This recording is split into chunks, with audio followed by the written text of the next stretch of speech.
15 morts, dont 12 abattus froidement à la carabine par un adolescent dans les rues d'un village. Hors attentat, Cuers reste aujourd'hui l'une des plus grandes tueries de masse d'Europe. Solliès-Pont est son quartier des Aiguiers.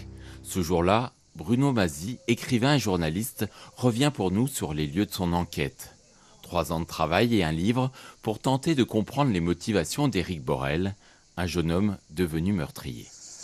Ici, on est à Solliès-Pont, devant cette maison où tout a commencé, le 23 septembre 1995. C'est ici qu'Éric Borel a tué son demi-frère, son beau-père et ensuite, en début de soirée, sa mère. Un visage juvénile et fermé. Dans son regard, Éric Borel semble regretter sa petite enfance passée dans le Limousin avec ses grands-parents paternels. Depuis maintenant 9 ans, il vit dans le Var avec son beau-père et sa mère. Marie-Jeanne Parenti, c'est un personnage particulier dans l'histoire. Elle s'est remariée et elle ne veut pas de ce garçon. Et quand elle le récupère, c'est un préadolescent, puis ensuite un adolescent qui est solitaire, qui n'est pas aimé. Sa mère l'insulte, sa mère le frappe. C'est une femme colérique. Après le massacre de sa famille, Éric quitte la maison, armé d'une carabine 22 longs rifles. Il va marcher ainsi la nuit pendant plusieurs heures à travers les champs et les vignes. Bien avant le drame, il a entrepris de rejoindre ses grands-parents. Cette fugue, il en a parlé à son meilleur ami, Alan. Il habite à Cuers. Au petit matin, Éric vient le chercher, celui-ci refuse de l'accompagner, il l'abat. C'est le début du carnage. Madame, monsieur, bonjour. Un jeune homme de 16 ans a tué ce matin dans 2 villages du Var 12 personnes, dont au moins 3 de sa famille, avant de se suicider. On nous a dit, cachez-vous, il y a un fou qui tire sur tout le monde. Pendant une demi-heure, Éric tire méthodiquement sur tous ceux qu'il croise. Finalement encerclé par les gendarmes, il se suicide. Le village compte alors ses morts. Bonjour Gérard. Bonjour, comment vas-tu?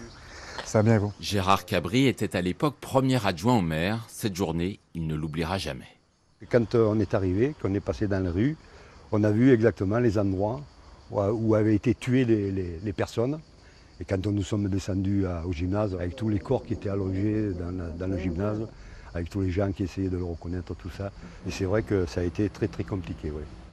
Parmi les victimes, André Touret, 55 ans. En ce dimanche matin, il s'est arrêté à Cuers pour retirer de l'argent. C'est là qu'il est abattu. Hasard, destin, fatalité, même 30 ans après, pour Stéphane, son fils, revenir à Cuers est une épreuve. Ah oui, Cuers, pour moi, c'est une ville maudite. Donc oui, je l'évite le plus souvent possible. Oui, oui. Alors que ma femme est née à Cuers, elle est une Cuersoise, mais non, je veux pas. Moins j'y viens, mieux je me porte. Aujourd'hui, Stéphane Touret n'éprouve plus de colère, mais beaucoup de tristesse.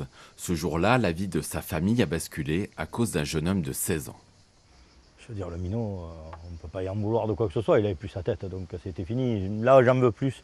C'est aux gens qui ont vu tout ça avant et qui auraient peut-être pu faire quelque chose.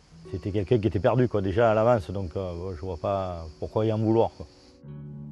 Après 5 jours, Cuers peut enfin enterrer les siens et commencer son deuil. Le tumulte médiatique prend alors fin.